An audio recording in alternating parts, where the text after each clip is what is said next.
क्या आपने कभी सोचा है कि कैसे वर्ल्ड के अलग अलग हिस्से आपस में कनेक्ट हुए, कैसे एक जगह से दूसरी जगह सामान गया, और सबसे इंपॉर्टेंट बात, इन सब की शुरुआत कब, कहाँ और कैसे हुई? अगर आपके मन में भी ये सारे सवाल हैं तो आइए इस वीडियो को शुरू करते हैं, जिसमें हम the making of global world को पढ़ेंगे और जानेंगे इन सभी सवालों के जवाब को। Stop that. Stop that. Stop that. तो शुरुआत करते हैं चैप्टर के नेम के साथ, that is the making of global world, यानी ग्लोबल वर्ल्ड का बनना। ग्लोबल वर्ल्ड का मतलब क्या होता है, ग्लोबलाइजेशन का मतलब क्या होता है, वैश्वीकरण का मतलब क्या होता है। ये तीनों सिमिलर वर्ड्स हैं और तीनों का सिंपल मतलब होता है पूरे वर्ल्ड को ग्लोबल बनाना, यानी वर्ल्ड के अलग अलग हिस्सों को आपस में एक दूसरे के साथ कनेक्ट करना। और ये कैसे कनेक्ट होते थे? ये कनेक्ट होते थे बिजनेस की मदद से, व्यापार की मदद से, कल्चर की मदद से, एजुकेशन की मदद से। जब एक जगह से लोग दूसरी जगह जाते थे अलग अलग तरीक़ों से, और कई बार तो बीमारियों की मदद से भी ये लोग आपस में एक दूसरे के साथ कनेक्ट होते थे। तो इस चैप्टर में बेसिकली हम इसी हिस्ट्री को पढ़ने वाले हैं कि कैसे ये जो वर्ल्ड है वो ग्लोबल बनने की उसकी शुरुआत हुई, और कैसे आज के टाइम पर ये जो वर्ल्ड है इतना ज़्यादा ग्लोबलाइज हो रखा है, कैसे वर्ल्ड का हर हिस्सा आज एक दूसरे के साथ इतना ज़्यादा कनेक्टेड हो रखा है। तो इन सब चीज़ों की शुरुआत हो चुकी थी प्री मॉडर्न वर्ल्ड से। प्री मॉडर्न वर्ल्ड मतलब आधुनिक युग से पहले का समय। आधुनिक युग का मतलब नया युग, नया ज़माना। नया ज़माने का मतलब आज का ज़माना नहीं है जब आप और मैं पैदा हुए हैं। नए ज़माने का मतलब वो समय जब टेक्नोलॉजी आना शुरू हुई थी, जब बिल्कुल जो स्टीम इंजन थे वो बनना शुरू हुए थे, रेलवेज आना ही शुरू हुई थी, जब बल्ब का इन्वेंशन होना ही शुरू हुआ था, टेली कम्युनिकेशन सर्विस शुरू ही हुई थी। तो नए ज़माने का मतलब वो है। तो प्री मॉडर्न वर्ल्ड का मतलब है उस नए ज़माने से पहले का समय, जब लोग बिल्कुल एक सिंपल जीवन जिया करते थे, सादा जीवन, उच्च विचार रखा करते थे। उनके पास ज़ीरो टेक्नोलॉजी, ज़ीरो कुछ नहीं था उनके पास, बिल्कुल सादा जीवन जिया करते थे। तो कई सारे एविडेंसेस हैं वो ये बताते हैं कि पूरे वर्ल्ड को ग्लोबल करने की जो स्टार्टिंग है ना, वो प्री मॉडर्न वर्ल्ड से शुरू हो गई थी, आधुनिक युग से पहले से ही शुरू हो गई थी। कैसे? कुछ एग्जाम्पल्स हमको मिलते हैं। पहले के टाइम पर भी, प्राचीन काल में, एंशिएंट टाइम्स में भी, जो ट्रेवलर्स थे यानी जो यात्री लोग थे, जो ट्रेडर्स थे, व्यापारी लोग, जो प्रीएस्ट यानी पुजारी लोग, पिलग्रिम्स यानी जो तीर्थ यात्रा करने जाने वाले तीर्थ यात्री लोग, ये लोग बहुत लंबी लंबी दूरियां ट्रैवल किया करते थे। They used to travel very long distances. किस चीज़ के लिए? कभी कभी नॉलेज गेन करने के लिए, कुछ लोग जाते थे अपॉर्चुनिटीज़ की खोज में, और कुछ लोग जाते थे घूमने के लिए, कुछ लोग जाते थे स्पिरिचुअल फुलफिलमेंट यानी आध्यात्मिक ज्ञान लेने के लिए, अपनी शांति ढूंढने के लिए, आध्यात्मिक शांति ढूंढने के लिए। जैसे आप लोग जाते हो ना तीर्थ यात्रा पे, क्यों जाते हो? आध्यात्मिक ज्ञान लेने के लिए, शांति लेने के लिए। तो ऐसे पहले के टाइम पर भी लोग जाया करते थे। और कुछ लोग तो इसलिए भी इतनी लंबी दूरी ट्रैवल किया करते थे एक जगह से दूसरी जगह, क्योंकि जिस जगह पर वो रहते थे वहाँ उनके साथ परसिक्यूशन होता था। परसिक्यूशन मतलब उनको परेशान किया जाता था, उनके साथ प्रताड़ना होती थी। अब ऑब्वियस है, जब एक बंदा एक जगह से दूसरी जगह जाएगा तो वो अपने साथ कुछ गुड्स कैरी भी करेगा, मनी कैरी भी करेगा, अपने आइडियाज़ भी लेकर जाएगा, अपने थॉट्स भी लेकर जाएगा, अपनी इनोवेशंस भी लेकर जाएगा, अपना कल्चर भी लेकर जाएगा, और कई बार तो अपनी बीमारियां भी लेकर जाएगा। जी हाँ, बीमारियां भी। क्यों मैंने बीमारियां बोला ये आपको आगे समझ में आ जाएगा। और इसके एग्जाम्पल हमको बहुत सारे मिल भी जाते हैं। जैसे कई सारे ऐसे एग्जाम्पल हैं जो हमें बताते हैं कि वर्ल्ड को ग्लोबल बनाने की शुरुआत उस समय से हो गई थी, प्री मॉडर्न वर्ल्ड से। जैसे एक एग्जाम्पल है जो हमें कहता है कि यात्री लोग तो, ये लोग तो एक जगह से दूसरी जगह जा रहे थे, वो तो ठीक है, लेकिन 3000 BC में क्या होने लगा था? 3000 BC में ही क्या होने लगा था? समुद्र के थ्रू व्यापार होने लगा था, जिसकी मदद से क्या हुआ था? जो सिंधु घाटी सभ्यता थी यानी इंडस वैली सिविलाइजेशन, और ये जो वेस्ट एशिया थी, ये लोग आपस में इंटरलिंक हो गए थे। यानी उसी टाइम से वर्ल्ड के अलग अलग रीजन्स को आपस में कनेक्ट करने की शुरुआत हो गई थी। यहाँ तक कि उस टाइम पर करेंसी का भी इस्तेमाल किया जाने लगा था, और उस टाइम पर जो जनरल करेंसी यूज़ की जाती थी जिसको हम कौड़ी बोलते थे, और ये कौड़ी मालदीव्स में समुद्र में मिलती थी। और फिर इन्हीं कौड़ियों को क्या किया जाता था? इन्हीं कौड़ीज़ को हम चाइना और ईस्ट अफ्रीका में ट्रांसपोर्ट करते थे, वहाँ भेजा करते थे। इंडिया में भी कौड़ीज़ का बहुत इस्तेमाल हुआ। आज के टाइम पर अगर आप यूपी साइड आओगे तो कई सारी जगह पे आपको कौड़ीज़ देखने को मिल जाएंगी, जिनका इस्तेमाल हम एक गेम खेलने के लिए करते हैं, जिसको यूपी साइड अष्टाचंगा भी कहा जाता है। यानी पहले के टाइम पर ही, प्री मॉडर्न वर्ल्ड से ही, जो हमारे पूर्वजों के समय से ही वर्ल्ड को ग्लोबल करने की शुरुआत कर दी गई थी, ग्लोबलाइज करने की शुरुआत कर दी गई थी। अब आते हैं हमारे नेक्स्ट टॉपिक में, जिसमें हम देखेंगे और कौन कौन से ऐसे तरीके थे जिससे वर्ल्ड और भी ज़्यादा ग्लोबलाइज हुआ, वर्ल्ड के अलग अलग हिस्से आपस में एक दूसरे के साथ कनेक्ट हुए। तो सिंपल है, अगर आपको दो हिस्सों को आपस में कनेक्ट करना है, सपोज करो आपको यूपी और बिहार को आपस में कनेक्ट करना है, तो इनके बीच में एक रास्ता होना ज़रूरी है, जिससे यूपी के लोग बिहार जा सके, बिहार के लोग यूपी आ सके। Very obvious. तो इसी तरीके से हमारा जो नेक्स्ट टॉपिक है वो रास्ते से ही रिलेटेड है, जो हमें बताएगा कैसे अलग अलग रास्ते इस्टेब्लिश किए गए वर्ल्ड के अलग अलग हिस्सों के बीच में, जिससे वर्ल्ड और भी ज़्यादा ग्लोबलाइज हुआ, इंटरकनेक्टेड हुआ। तो अब आता है हमारा next topic, that is the silk route links the world. Topic बता रहा है सिल्क रूट ने पूरे वर्ल्ड को आपस में इंटरलिंक कर दिया। सिल्क रूट ये बहुत ही एक अच्छा एग्जाम्पल है जो हमें बताता है कैसे पहले के टाइम पर वर्ल्ड के अलग अलग हिस्से आपस में एक दूसरे के साथ कनेक्टेड थे। अब जिस रूट का नाम ही सिल्क रूट है, समझ जाओ क्यों उसको सिल्क कहा जाता है, क्योंकि कहीं ना कहीं उस रूट से सिल्क ले जाया करती होगी। तो इस रूट को सिल्क रूट इसलिए कहा जाता था क्योंकि इस रूट के थ्रू क्या होता था, इस रास्ते के थ्रू चाइनीज सिल्क ले जाया करती थी और ये कहाँ जाती थी, वेस्टर्न पार्ट में। और जो चाइनीज सिल्क थी ये बहुत वैल्यूएबल सिल्क थी, बहुत हाई क्वालिटी वाली सिल्क थी, इतनी वैल्यूएबल थी कि जिस रास्ते से होकर इसे ले जाया करता था उसी रास्ते को हमने सिल्क रूट पुकारा, इसीलिए सिल्क रूट को सिल्क रूट कहते हैं। और ये जो रूट्स थे इनकी खास बात ये थी कि कोई एक या दो रूट्स नहीं थे। हिस्टोरियंस ने कहा है ऐसे कई सारे सिल्क रूट्स हमको मिले हैं जो सिर्फ एशिया के ही अलग अलग पार्ट्स को आपस में कनेक्ट नहीं करते थे, एशिया को भी अलग अलग कॉन्टिनेंट्स लाइक यूरोप और नॉर्दर्न अफ्रीका के साथ आपस में कनेक्ट करते थे, जो यही उनकी सबसे खास बात थी। अब ये जो सिल्क रूट थे इनमें एक और चीज़ थी, कुछ जो सिल्क रूट थे ये रास्ते ये बाय लैंड जाते थे, ज़मीन के थ्रू होकर जाते थे, यानी रोड की सिंपल मान लेते हैं, और कुछ सिल्क रूट कुछ रास्ते समुद्र के थ्रू बाय सी होकर जाते थे।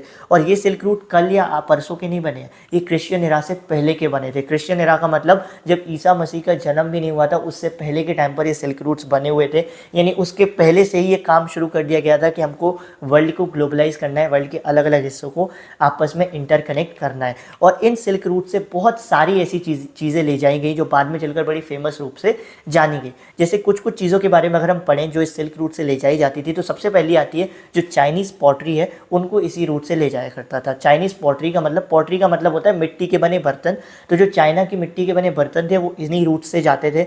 यहाँ तक कि जो इंडिया और साउथ ईस्ट एशिया की जो मसाले थे, स्पाइसेस थे, टेक्सटाइल्स यानी जो कपड़े थे, वो भी इसी रूट से होकर यूरोप जाते थे। और फिर यूरोप में पहुंचकर यूरोप वाले क्या करते थे, इसी रूट से वापस एशिया में कुछ प्रीशियस मेटल्स जैसे कि गोल्ड हो गया, सिल्वर हो गया, वो एशिया में भेजा करते थे। बिल्कुल सही बात है, जब एशिया से एशिया से कोई चीज़ सामान लेकर जाएगी, कार्गो शिप्स सामान लेकर यूरोप जाएंगे, तो यूरोप से वो खाली हाथ थोड़ी ना आएंगे, तो यूरोप बदले में उनको कुछ precious metals like gold and silver Asia में भेज दिया जाता था। यहाँ तक कि ये भी कहा जाता है कि इंडिया में जो क्रिश्चियन मिशनरीज आई थी वो भी इसी रास्ते से आई थी, और इंडिया में जो मुस्लिम प्रीचर्स आए थे, यानी इस्लामिक वर्ल्ड के जो धर्म उपदेशक, जो लोग इस्लाम वर्ल्ड का ज्ञान देते हैं, इस्लाम वर्ल्ड के ज्ञान का प्रचार प्रसार करते हैं, एडवर्टीजमेंट का एनकरेज करते हैं कि इस्लाम को ज्वाइन करो, ऐसे जो लोग थे वो लोग भी क्या थे, इन्हीं रूट के थ्रू इंडिया में आए थे। और इन सब से भी पहले, ये सब चीज़ें तो फिर भी बहुत बाद में हुई, एक और ये चीज़ मानी जाती है कि हमारे इंडिया में जब बौद्ध धर्म का जन्म हुआ था तो वो बौद्ध धर्म यानी बुद्धिज़्म जो धर्म है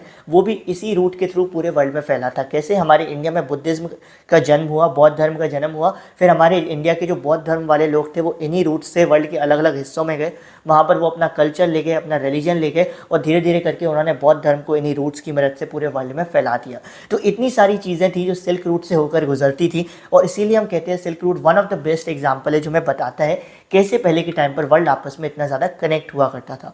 लेकिन सिर्फ सिल्क रूट ही वो एग्जाम्पल नहीं है जिसकी मदद से वर्ल्ड आपस में कनेक्टेड था। कुछ और भी ऐसी चीज़ें हैं जिन्होंने वर्ल्ड को आपस में कनेक्ट किया, जिनके बारे में आप कभी सोच ही नहीं सकते। जी हाँ, एक और ऐसी चीज़ है खाना, फूड। तो अगला टॉपिक है हमारा food travel, spaghetti and potato, जो हमें बताएगा कैसे खाने की मदद से, फूड की मदद से वर्ल्ड के अलग अलग हिस्से आपस में कनेक्ट हुए। अब सिंपल एक सिचुएशन देखो, जब भी आप एक जगह से दूसरी जगह जाते हो तो आप क्या करते हो, दूसरी जगह जाकर वहाँ के लोगों को बताते हो कि हमारे यहाँ ये चीज़ ऐसी बनती है, हमारे यहाँ वो चीज़ वैसी बनती है, और आप अपने फूड की नॉलेज उनके साथ शेयर करते हो। और जब दूसरे लोग हमारे यहाँ आते हैं तो वो भी सेम चीज़ करते हैं। तो ऐसे में क्या होता है, आप लोग अपने फूड की नॉलेज को एक दूसरे के साथ शेयर कर रहे हो, और एक तरीके से हम कह सकते हैं कल्चर को, आपकी संस्कृति को एक्सचेंज कर रहे हो। यही सेम चीज़ पहले के टाइम पर भी होती थी। पहले के टाइम पर भी जो ट्रेवलर्स होते थे, ट्रेडर्स होते थे, ये लोग भी जब एक जगह से दूसरी जगह जाते थे तो वहाँ पर नई फूड को, नई क्रॉप्स को इंट्रोड्यूस कर आते थे, जाने अनजाने में वहाँ पर लोगों को बता ही आते थे, जिसकी वजह से क्या हुआ, फूड की मदद से भी लोग जो थे अलग अलग हिस्सों में वो लोग आपस में एक दूसरे के साथ कनेक्ट होने लगे। यहाँ तक कि कनेक्शन इतना ज़्यादा हो गया कि कुछ कुछ फूड्स तो ऐसे हो गए जो रेडी टू यूज़ थे, लाइक नूडल्स, स्पेगेटी, जिनके बारे में ये कहना ही मुश्किल है कि इनका जन्म कहाँ से हुआ। लाइक आप नहीं बता सकते कि पहली बार चाय कहाँ पी गई, आप नहीं बता सकते पहली बार कॉफ़ी कहाँ पी गई। तो ऐसे कई सारे कॉमन फूड्स ऐसे कई सारे कॉमन फूड्स हो गए जो रेडी टू यूज़ फूड्स थे, जिनको आप तुरंत खा सकते थे, तुरंत पकाकर, जिनके बारे में ये कहना ही मुश्किल हो गया कि इनका जन्म कहाँ से हुआ है। जिसका एक सिंपल एग्जांपल हमको स्पेगेटी रोटी और नूडल्स से भी मिलता है। जैसे ये माना जाता है कि जो नूडल्स थी ना, नूडल्स जब तक वेस्टर्न पार्ट्स में थी तो उनको नूडल्स कहा गया, और जब ये चाइना पहुंच गई तो इन्हीं नूडल्स को स्पैगेटी कहा गया। और ऐसी चीज़ें हमारे इंडिया और जापान में भी पाई जाती थी।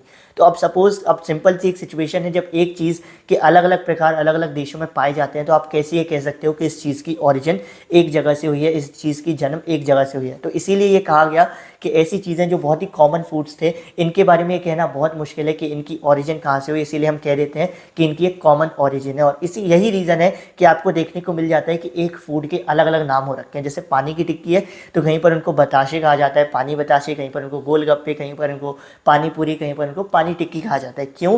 क्योंकि अलग अलग जगहों पर उन्होंने अपने अपने तरीके से इस फूड का जन्म लिया, ओरिजिन किया और उनको अपने अपने नाम से पुकारा। यही सेम चीज़ पहले के टाइम पर भी होती थी और इसीलिए कहा जाता था कि ऐसे फूड्स को के बारे में ये बता पाना कि इनका जन्म कहाँ से हुआ बहुत मुश्किल था।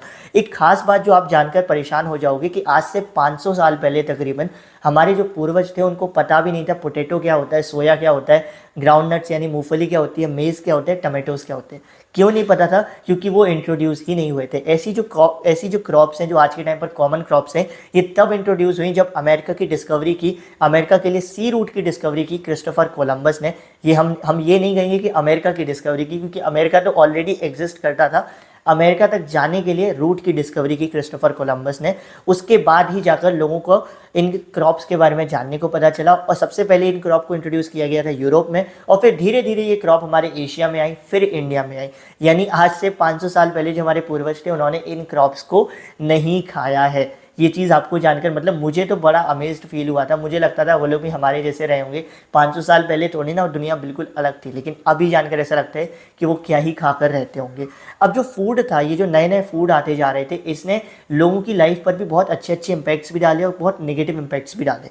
दो इंपैक्ट अगर हम बेसिकली एग्जाम्पल देखते हैं तो जो नई नई फूड क्रॉप्स का इंट्रोडक्शन हो रहा था, जब एक जगह से दूसरी जगह लोग जा रहे थे तो वो नई नई फूड क्रॉप्स को इंट्रोड्यूस कर रहे थे।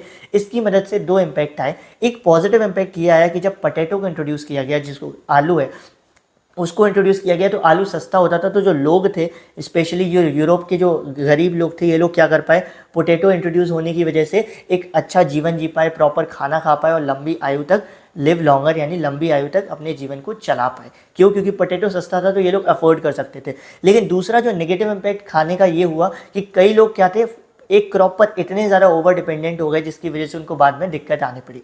किसी भी चीज़ पर इसीलिए कहते हैं ना, ओवर डिपेंडेंट मत हो जाओ। तो यही प्रॉब्लम आई थी आयरलैंड में। आयरलैंड में जो बिल्कुल गरीब गरीब के भी गरीब पीजेंट्स थे, पुअरेस्ट पीजेंट्स थे, इन्होंने क्या किया, ये लोग आलू को इतना पसंद करने लगे कि आलू पे इतने ज़्यादा ओवर डिपेंडेंट हो गए कि जब एक बार मिड 1840s में आलू की क्रॉप फेल हो गई थी, पोटैटो की क्रॉप फेल हो गई थी, तो बेचारे लोग लाखों की संख्या में ये लोग स्टारवेशन यानी भूखमरी से मारे गए थे। Which was a very shocking thing कि लोग भूखमरी से इसलिए मारे गए क्योंकि ये लोग आलू पर ओवर डिपेंडेंट थे। तो यहाँ पर हम कह सकते हैं कि जो नई नई क्रॉप्स का इंट्रोडक्शन हुआ उसने सिर्फ वर्ल्ड को ही कनेक्ट नहीं किया, उसने वर्ल्ड पे दो तरीके के इम्पैक्ट डाले, एक पॉजिटिव इम्पैक्ट, एक नेगेटिव इम्पैक्ट। पॉजिटिव इम्पैक्ट का भी एग्जांपल हमने देखा, नेगेटिव इम्पैक्ट का भी एग्जांपल हमने देखा। तो इस तरीके से फूड ने क्या किया, हेल्प की पूरे वर्ल्ड के अलग अलग हिस्सों को आपस में कनेक्ट करने में। अब हम जानेंगे नेक्स्ट टॉपिक में, जिसमें हम जानेंगे कैसे अलग अलग हिस्से आपस में कनेक्ट हुए लड़ाई मार धाड़ की वजह से, और कैसे बीमारी ने एक बहुत इंपॉर्टेंट रोल प्ले किया अलग अलग हिस्सों को आपस में कनेक्ट करने में। तो शुरुआत करते हैं हमारे टॉपिक की, कन्क्वेस्ट, डिजीज एंड ट्रेड। अब कहने को तो कन्क्वेस्ट का मतलब होता है विजय यानी जीत, डिजीज का मतलब बीमारी और ट्रेड का मतलब व्यापार। कहने को तो ये तीनों वर्ड्स बिल्कुल अलग हैं, इन तीनों की मीनिंग अलग अलग है, लेकिन रियलिटी ये है कि ये तीनों वर्ड आपस में एक दूसरे से बहुत ही ज़्यादा जुड़े हुए हैं। कैसे जुड़े हुए हैं, इस टॉपिक को पढ़ो, अपने आप समझ में आ जाएगा। अब इसमें पहली लाइन देखो, ये लाइन बहुत इंपॉर्टेंट है, हो सकता है आपके पेपर में भी आ जाए। इसमें ये कह रहा है, the pre modern world shrank greatly in 16th century after European sailors found a sea route to Asia and also successfully crossed the western ocean to America. इसमें जो बुक लिखने वाले लोग हैं, ये लोग ये कह रहे हैं कि 16th century में मानो ऐसा लगा कि ये जो वर्ल्ड है ना, ये सिकुड़ सा गया है, श्रैंक हो गया है। क्यों लगा उनको ऐसा? क्योंकि यूरोपियन सेलर्स ने एशिया तक के लिए रास्ता निकाल लिया और उसके बाद वेस्टर्न ओशियन को क्रॉस करके वो अमेरिका भी पहुंच गए। तो उनको ऐसा लगने लगा कि पूरा वर्ल्ड सिकुड़ गया है। इसका मतलब क्या है? सपोज करो आपका कोई गोल है, आपकी कोई मंजिल है, लेकिन आपको ये नहीं पता उस मंजिल तक पहुंचने के लिए कौन सा रास्ता तय करना है, तो आपको वो मंजिल बहुत दूर लगेगी। लेकिन अगर आपको पता चल जाए कि उस मंजिल तक पहुंचने के लिए कौन सा रास्ता तय करना है, तो आपको लगेगा मंजिल तो पास में ही है। यही सिमिलर सिचुएशन थी पहले के टाइम पर, जब लोगों को रूट नहीं पता थे, रास्ते नहीं पता था कि कैसे अमेरिका पहुंचा जाए, कैसे एशिया पहुंचा जाए, कैसे यूरोप पहुंचा जाए, कैसे अफ्रीका पहुंचा जाए। तो उनको लगता था पूरा वर्ल्ड बहुत बड़ा है, पूरा वर्ल्ड बहुत ज़्यादा बड़ा है कि इसमें ट्रेवल कर पाना मुश्किल है। लेकिन जब 16th सेंचुरी में हर जगह के लिए रूट्स डिस्कवर हो गए, रास्ते डिस्कवर हो गए, तो अब सडनली उन्हें पता चल गया कि किस रास्ते से कहाँ कैसे जाया जा सकता है। और अब उनको लगने लगा पूरा वर्ल्ड छोटा, कि बिल्कुल उसी तरीके से जैसे पहले हमको चांद दूर लगता था, लेकिन अब चांद पे पहुंच गए तो अब लगता है चांद तो पास में है ना। क्यों? क्योंकि हमको रास्ता मिल गया। तो यही सेम चीज़ वहाँ पे भी जैसे जैसे रास्ते डिस्कवर होते गए तो उनको लगता गया कि अब पूरे वर्ल्ड में कहीं पर भी कैसे भी जाया जा सकता है। तो उनको पूरा वर्ल्ड सिकुड़ता हुआ लगा, छोटा होता हुआ लगा। अब ये देखिएगा पहले के टाइम पर क्या था, जब यूरोप इतना ज़्यादा इंपॉर्टेंट रोल प्ले नहीं करता था तो इंडिया बहुत ही इंपॉर्टेंट रोल प्ले करता था। यानी जो इंडियन ओशियन था वहाँ से बहुत ज़्यादा ट्रेड हुआ करता था, व्यापार हुआ करता था। और उस इंडियन ओशियन से जो व्यापार हुआ करता था उसमें एक बहुत इंपॉर्टेंट रोल इंडियन सब कॉन्टिनेंट बेसिकली हूँ तो इंडिया का था। इंडिया एक क्रूशियल पॉइंट माना जाता था उस पूरे व्यापार में। अगर आप इंडियन ओशियन से कोई भी व्यापार कर रहे हो, ट्रेड कर रहे हो, तो आपको इंडिया से होकर गुजरना ही पड़ेगा, इंडिया से अच्छे रिलेशंस रखने पड़ेंगे। लेकिन ये पूरा खेल चेंज हो गया यूरोप की एंट्री के बाद। कैसे चेंज हुआ उसको हम समझते हैं, लेकिन उसके पहले जानो अमेरिका के बारे में। अब देखो, हम भी जानते हैं कि अमेरिका की डिस्कवरी बहुत बाद में हुई, और जब तक अमेरिका की डिस्कवरी नहीं हुई थी तो उससे उसका मतलब ये नहीं कि उससे पहले अमेरिका था ही नहीं। अमेरिका एग्जिस्ट तो करता था। तो कई सालों तक, कई लाखों सालों तक जो अमेरिका था वो पूरे वर्ल्ड से कट ऑफ रहा था, जिसकी वजह से जब सडनली वर्ल्ड में अमेरिका की डिस्कवरी होती है तो लोग देखते हैं और अमेरिका को देखकर लालच में आ जाते हैं। क्यों? क्योंकि अमेरिका में इतनी ज़्यादा ज़मीन हो रखी थी, क्योंकि वो लाखों साल से वर्ल्ड से दूर है। तो अब वहाँ पर तो इतनी ज़्यादा ज़मीन होगी, वहाँ पर इतने ज़्यादा मिनरल्स हो रखे थे, वहाँ पर इतनी ज़्यादा क्रॉप्स हो रखी थी कि कई सारे पावरफुल कंट्रीज उसकी तरफ क्या हो जाते हैं, अट्रैक्ट हो जाते हैं। ये तो एक बात हुई। इसके साथ ही साथ उसी टाइम पर क्या होता है, पेरू और मैक्सिको जैसी कंट्रीज़ में क्या पाया जाता है, सिल्वर पाया जाता है माइनिंग के थ्रू, जिसकी मदद से जो यूरोप है उसकी वेल्थ बहुत ज़्यादा बढ़ जाती है। यूरोप की जो धन संपदा है बहुत ही ज़्यादा बढ़ जाती है। अब जिसके पास वेल्थ ज़्यादा बढ़ेगी वो क्या करेगा, और व्यापार करेगा। तो यूरोप इस वेल्थ की मदद से क्या करने लगता है, एशिया के साथ और भी ज़्यादा व्यापार करने लगता है। और साथ ही साथ उसी टाइम के आसपास 17th सेंचुरी के आसपास ऐसी कहानियां बनने लगती हैं कि यूरोप में क्या हो रखा है, यूरोप में कहानियां बनने लगती हैं कि जो साउथ अमेरिका है वहाँ पर दम से वेल्थ है। यानी कुछ कहानियां तो ऐसी बनती हैं कि वहाँ पर एक सिटी है जिसका नाम है अल्डोराडो, और अल्डोराडो में हमको क्या मिलेगा, बहुत सारा सोना मिलने वाला है। तो लोग उस चक्कर में अल्डोराडो की खोज में भी निकल जाते हैं। अल्डोराडो नाम आपने KGF में सुना होगा, KGF मूवी में अल्डोराडो का जिक्र हुआ था। तो ऐसी ऐसी कहानियां बनने लगती हैं जिसकी मदद से यूरोप को बहुत हेल्प मिलती है, क्योंकि इन सब चीज़ों से क्या हो रहा था, यूरोप की चर्चा हर जगह हो रही थी और यूरोप की वेल्थ हर जगह बढ़ रही थी और यूरोप और पावरफुल होता जा रहा था। जिसकी वजह से आप देखोगे कुछ टाइम के अंदर अंदर यूरोप की इंपॉर्टेंस इतनी बढ़ गई कि इंडिया की इंपॉर्टेंस को उसने घटा भी दिया था। लेकिन इस चीज़ को हम यहीं रोकते हैं। ये जो अमेरिका की डिस्कवरी है, यूरोप के अंदर अल्डोराडो, the fabled city of gold, fabled का मतलब फेमस, इन चीज़ों को यही रोकते हैं। पहले एक और चीज़ समझ लेते हैं जो मैं लगातार कह रहा हूँ कि कैसे बीमारी की मदद से देश आपस में जुड़े, देश या वर्ल्ड के अलग अलग हिस्से आपस में जुड़े। तो आते हैं हमारे topic colonization of America. Colonization का मतलब आई होप सो आप लोग समझते हो, नहीं समझते हो तो सिंपल से वर्ड में समझा देता हूँ। क्या होता है, कोई पावरफुल कंट्री जब किसी कम पावरफुल कंट्री को देखती है और वहाँ देखती है कि वहाँ बहुत ज़्यादा रिसोर्सेज अवेलेबल है, वहाँ बहुत ज़्यादा उनको प्रॉफिट हो सकता है, तो वो जाती है उस एरिया पे अपना कंट्रोल इस्टेब्लिश कर लेती है और वहाँ के रिसोर्सेज का इस्तेमाल करती है और उस एरिया को अपने हिसाब से चलाती है। ये सिंपल मतलब होता है कोलोनाइजेशन का। जैसे जो ब्रिटिश थे उन्होंने इंडिया पर कोलोनाइजेशन किया, तो इंडिया के रिसोर्सेज का दम से इस्तेमाल किया, इंडिया को अपने हिसाब से चलाया। तो जो स्पेन थी, जो स्पेनिश गवर्नमेंट थी और जो यूरोप वाले थे, ये लोग बहुत ज़्यादा अट्रैक्ट हो गए थे अमेरिका की तरफ। मैंने बोला ना, अमेरिका में बहुत ज़मीन थी, अमेरिका में बहुत क्रॉप्स थी। और उसी टाइम पर क्या हो रहा था ना, 16th सेंचुरी से जो अमेरिका को कोलोनाइजेशन है वो धीरे धीरे शुरू भी हो चुका था। और यही वो समय था जब जो स्पेनिश गवर्नमेंट है और जो पोर्तुगीज़ गवर्नमेंट है, ये लोग युद्ध लड़ रहे थे और युद्ध लगातार जीतते जा रहे थे। जब आप युद्ध लड़ते हो और आप लगातार जीतते चले जाओ, कन्क्वायर करते चले जाओ, तो आपका कॉन्फिडेंस तो सातवें आसमान पर होता है। तो यही चीज़ हुई। 16th सेंचुरी तक आते आते अमेरिका का कोलोनाइजेशन स्टार्ट हो गया था और जो स्पेन था और जो पोर्तुगीज़ थे, इनका विजय रथ भी शुरू हो गया था, जिसका मदद से जो स्पेन थे वो बहुत ज़्यादा ओवर कॉन्फिडेंस में थे, जिसकी मदद से इन्होंने डिसाइड किया कि अब क्या करेंगे, अब अमेरिका को कोलोनाइज मारेंगे। और इनका ओवर कॉन्फिडेंस इनको हेल्प भी कर गया। तो स्पेन वाली गवर्नमेंट भेज देती है अपनी आर्मी को अमेरिका को कोलोनाइज करने के लिए। लेकिन इस पूरी कोलोनाइजेशन प्रोसेस में एक खास बात थी।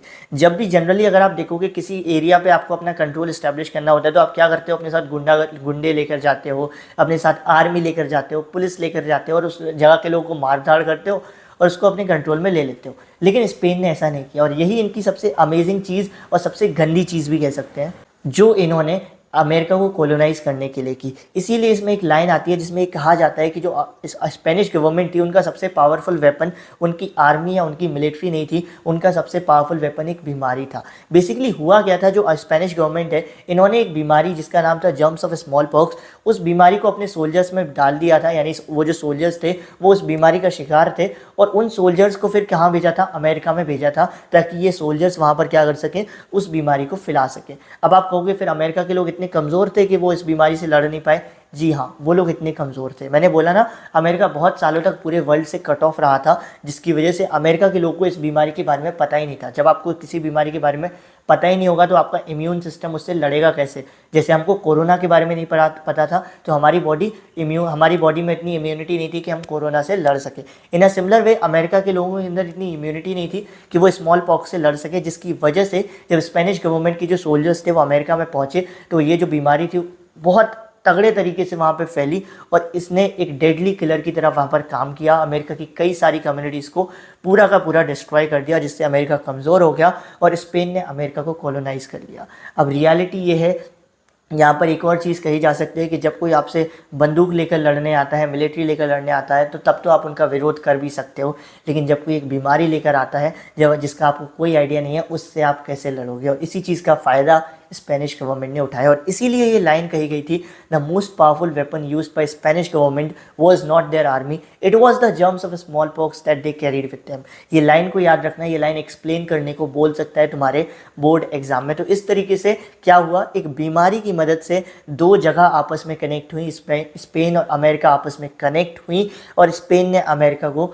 कॉलोनाइज मारा। ये बहुत इंपॉर्टेंट टॉपिक है, ये जो चैप्टर है इससे एक सवाल ये ज़रूर बनेगा, how Spanish government colonised America. तो इसको पढ़कर ही जाना। इस पर मैं एक शॉर्ट्स भी बना दूंगा ताकि आप 1 मिनट के अंदर भी इसको रिवाइज कर सको। तो इसके आगे अब कहानी बढ़ती है और कहानी में देखने को मिलता है कि 19th सेंचुरी तक, यानी ऑलमोस्ट 1899 तक जो यूरोप थी वहाँ पर गरीबी बहुत ज़्यादा फैल चुकी थी, पॉवर्टी, हंगर बहुत ज़्यादा फैल चुकी थी। और जब किसी एरिया में बहुत ज़्यादा गरीबी होगी, भूखमरी होगी, तो वहाँ के लोग जनरली सड़कों पर आ जाते थे विरोध करने के लिए। वहाँ पर बहुत ज़्यादा बीमारियाँ फैल रही थी, जो डेडली बीमारियाँ थी, जिनसे लोगों की बहुत ज़्यादा डेथ हो रही थी। ये वो टाइम था जब यूरोप में रिलीजियस कॉन्फ्लिक्ट्स यानी धर्म के नाम पर दंगे होते थे। आपको लगता है आज होते हैं, यूरोप में तब भी होते थे 18-19 सेंचुरी के आसपास, तब भी रिलीजियस कॉन्फ्लिक्ट्स हो रहे थे और जो रिलीजियस डिसेंटर्स थे उनको परेशान किया जा रहा था। रिलीजियस डिसेंटर्स का मतलब, सपोज करो आप हिंदू धर्म के और आप हिंदू धर्म में कुछ चीज़ों को नहीं मानते हो, तो मैं आप कहूँगा आप क्या हो, आप एक डिसेंटर हो। एक डिसेंटर वो इंसान होता है जो इस्टेब्लिश्ड चीज़ों को नहीं मानता, इस्टेब्लिश्ड थॉट्स, इस्टेब्लिश्ड आइडियाज़ को नहीं मानता है। जैसे मैंने हिंदू धर्म का ही आपको एग्जांपल ले लिया। तो जो रिलीजियस डिसेंटर्स होते थे, जो लोग धर्म में जो इस्टेब्लिश्ड चीज़ें उनको नहीं मानते थे, उनको पर्सिक्यूट किया जाता था, उनको प्रताड़ित किया जाता था, परेशान किया जाता था और भी कई सारी तरीके से लोगों को परेशान किया जाता था। जिसकी वजह से हुआ क्या, हज़ारों की संख्या में लोग यूरोप को छोड़कर अमेरिका की तरफ भागे, क्योंकि मैंने बताया ना अमेरिका में बहुत रिसोर्सेज हो रखे थे। तो लोगों को पता था कि अमेरिका जाएंगे तो उनको कम से कम काम तो मिल ही जाएगा। और यही वो दौर था जब एक नया सिस्टम स्लेवरी का भी शुरू हुआ था 18th सेंचुरी से। 18th सेंचुरी से क्या होने लगा था, जब हमको पता था कि अमेरिका में बहुत बड़ी बड़ी ज़मीन है, तो अमेरिका में इतने लोग नहीं थे कि वो काम करा सके अमेरिका में। तो क्या होने लगा था, एक स्लेवरी का सिस्टम चालू हुआ था। अफ्रीका से लोगों को पकड़ के ज़बरदस्ती लाया जाता था, स्लेव बनाकर, नौकर बनाकर, और उनको ज़बरदस्ती अमेरिका में काम कराया जाता था प्लांटेशन गार्डन में। प्लांटेशन का मतलब होता है, प्लांटेशन एक तरीके की फार्मिंग होती है जिसमें क्या किया जाता है, एक सिंगल क्रॉप को बहुत बड़े एरिया पे ग्रो किया जाता है कॉमर्शियल पर्पज़ के लिए। तो अफ्रीका से लोगों को पकड़कर ज़बरदस्ती लाकर अमेरिका में काम कराया जाता था प्लांटेशन गार्डन में, और कॉटन और शुगर को प्रोड्यूस किया जाता था यूरोपियन मार्केट्स में। तो ये सिस्टम, स्लेवरी का सिस्टम भी 18th सेंचुरी से प्ले में आ गया था यूरोप के अंदर। अब यहाँ तक चीज़ें जब चल रही थी तो चल रही थी। 18th सेंचुरी तक आते आते एक खास बात ये थी कि अभी भी चाइना और इंडिया जो थे, यूरोप के होने के बावजूद चाइना और इंडिया अभी भी वर्ल्ड की रिचेस्ट कंट्रीज़ में आते थे, जिसकी वजह से ये बहुत ही इंपॉर्टेंट रोल प्ले करते थे एशिया में हो रही ट्रेड में, एशियन ट्रेड में। लेकिन धीरे धीरे क्या हुआ, चाइना ने कुछ रीजंस की वजह से, जो रीज़न मैं आपको बता दूंगा, कुछ रीजंस की वजह से 15th सेंचुरी यानी 15वीं शताब्दी की स्टार्टिंग से ही खुद को पूरे वर्ल्ड से अलग अलग करना शुरू कर दिया था, खुद को पूरे वर्ल्ड से अलग रखना शुरू कर दिया था और खुद को आइसोलेट कर लिया था। जैसे कोरोना में आप लोग खुद को लॉकडाउन कर लेते हो ना, आइसोलेट कर लेते हो, क्वारंटीन कर लेते हो, उसी तरीके से चाइना में क्या किया था, 15th सेंचुरी में चाइना ने खुद को आइसोलेट और क्वारंटीन कर लिया था। और ऐसा उन्होंने क्यों किया था, उसके 2 रीज़न थे। रीज़न तो कई थे, लेकिन 2 जो आप इजीली समझ जाओगे मैं वो बता देता हूँ वैसे, क्योंकि ये आपकी बुक में है ही नहीं ये चीज़ कि क्यों चाइना ने खुद को रिस्ट्रिक्ट किया। लेकिन मैं सिंपल रीज़न बताता हूँ। तो चाइना ने इसलिए पूरे वर्ल्ड से खुद को अलग कर लिया था क्योंकि चाइना की गवर्नमेंट मानती थी कि चाइना सेल्फ सफिशिएंट है। सेल्फ सफिशिएंट यानी कि आत्मनिर्भर टाइप्स है, उसको किसी और देश से कुछ लेने की ज़रूरत नहीं है खुद की ज़रूरतों को पूरा करने के लिए। और दूसरी चीज़ क्यों चाइना ने खुद को आइसोलेट किया था, क्योंकि चाइना के लोग मानते थे कि बाहर के देशों के साथ, बाहर के हिस्सों के साथ संपर्क में आने से, कॉन्टेक्ट में आने से उनका जो कल्चर है उस पर खतरा आ जाएगा और वो अपने कल्चर को शेयर नहीं करना चाहते थे, अपने कल्चर को प्रोटेक्टेड रखना चाहते थे। जिसकी वजह से 15वीं सेंचुरी में क्या हुआ, 15वीं सेंचुरी से ही चाइना ने खुद को रिस्ट्रिक्ट कर लिया। अब आप इतनी अमेजिंग चीज़ देखो, 15वीं सेंचुरी से चाइना ने खुद को अलग अलग करना शुरू कर दिया, लेकिन फिर भी चाइना का इतना दबदबा था कि 18वीं सेंचुरी तक, अभी हमने पढ़ा 18वीं सेंचुरी तक China one of the richest countries में आता था। तो अब क्या होने लगा, चाइना का इंपॉर्टेंस घटने लगा था क्योंकि चाइना ने खुद को मार्केट से दूर कर लिया था। और जब चाइना का इंपॉर्टेंस घटा तो ये मौका देखकर यूरोप ने फ़ायदा उठाया और अपनी इंपॉर्टेंस को बढ़ाना शुरू कर दिया, जिसकी मदद से क्या हुआ, धीरे धीरे अमेरिका की मदद से, स्पेन की मदद से, बहुत सारी वेल्थ की मदद से धीरे धीरे पूरे वर्ल्ड का जो ट्रेड का सेंटर था ये यूरोप की तरफ ट्रांसफ़र हो गया। और यूरोप जो कभी एक समय पर पूरे वर्ल्ड का एक साइड किक हुआ करता था, वो अब आकर चाइना की इंपॉर्टेंस घटने की वजह से, इंडिया का रोल और कम होने की वजह से एकदम से पूरे वर्ल्ड मार्केट का हेड बन गया था, वर्ल्ड मार्केट का बॉस बन गया था, वर्ल्ड मार्केट का सेंटर पॉइंट बन गया था। और इसी तरीके से यूरोप ने अपने रोल को बढ़ाया था और यूरोप ने खुद को स्टैब्लिश किया था as a super power in the world market, in the world trade. तो ये तो था तुम्हारे चैप्टर के तीनों टॉपिक्स। अब मैं तुमको एक चीज़, जैसे मैंने स्टार्टिंग में भी शायद से बोला था कि देखो, एक खुशखबरी ये है कि सिर्फ 3 टॉपिक्स आने हैं, लेकिन इसमें एक थोड़ी सी दुख वाली खबर ये है कि अगर सिर्फ 3 टॉपिक आने हैं तो यानी कि क्वेश्चन डिटेल में कहीं से भी उठाकर वो पूछ लेगा। यानी आपको इन तीनों को बहुत अच्छे से पढ़ना ज़रूरी है। इसलिए ये इकलौती ऐसी पीपीटी है जहाँ पर मैंने ज़्यादातर एनसीईआरटी लैंग्वेज यूज़ किया। अदरवाइज़ मैं खुद से थोड़े से simple word, simple sentences use कर देता हूँ, क्योंकि मैं चाहता हूँ आप इसी पीपीटी से चाहे पढ़ लो, लेकिन थोड़ा एनसीईआरटी को ज़रूर पढ़ लो, क्योंकि एनसीईआरटी बहुत इंपॉर्टेंट होगी। अब मैं आपको बता देता हूँ यहाँ से क्या सवाल बन सकते हैं। एक सवाल 110% बनने वाला है आपके पेपर में, दैट इज़ स्पेन ने अमेरिका को कॉलोनाइज़ कैसे किया। अलग अलग तरीके से इस सवाल को पूछ सकते हैं। पहला एक तरीका हो सकता है जहाँ पर तुमको स्टेटमेंट दे देंगे कि the most powerful weapon use by Spanish government was not there army, it was the germs of small pox. इसको एक्सप्लेन करो। और भी कई तरीके हो सकते हैं इसी सवाल को पूछने के, यानी सवाल को घुमा फिरा कर पूछ सकते हैं। और एक और सवाल जो पक्का है, जिसके बारे में तुमसे कुछ ना कुछ पूछेगा ज़रूर 110%, वो होगा सिल्क रूट से रिलेटेड। तो इन दोनों पर खास ध्यान रखना। जो फूड वाला टॉपिक था वो तुम्हारे लिए बिल्कुल भी इंपॉर्टेंट नहीं है, ऑनेस्टली बता रहा हूँ, कुछ खास उसमें था ही नहीं, इसलिए फूड वाला तुम्हारे लिए इंपॉर्टेंट है नहीं। बाकी हमारे ये चैप्टर का होता है D and. I don't know video कितनी लंबी है कितनी छोटी है, बट आई होप सो आपको चाहे लंबी हुई हो छोटी हुई, आपको चैप्टर समझ आया होगा। अगर समझ आया है तो मुझे कमेंट सेक्शन में ज़रूर बताना। जो आप लोग नहीं करते हो, एक फीडबैक ज़रूर देके जाया करो कि तुमको समझ आया नहीं आया, अगर दिक्कत है तो कहाँ दिक्कत है। एंड यस, टेलीग्राम चैनल को ज्वाइन करो। मैं बार बार बोल रहा हूँ, आप लोग अपने डाउट्स वहाँ पर क्लियर कर सकते हो, मेरे साथ ईजिली बात कर सकते हो। जो भी डाउट निकलता है उसको मैं क्लियर करूँगा। तो टेलीग्राम चैनल को लिंक मैं डिस्क्रिप्शन बॉक्स में डाल दूँगा। साथ ही साथ आप लोग क्या कर सकते हो, डायरेक्ट टेलीग्राम पे सर्च मारो तो उत्कर्ष स्टडी सीरीज़ क्लास 10 आपको मेरा चैनल मिल जाएगा। तो अभी तो करते हैं हमारे सेशन का दी एंड। बहुत अच्छा लगा इस सेशन में, बहुत अच्छा चैप्टर था। आई होप आपको समझ आया होगा। Thank you everyone.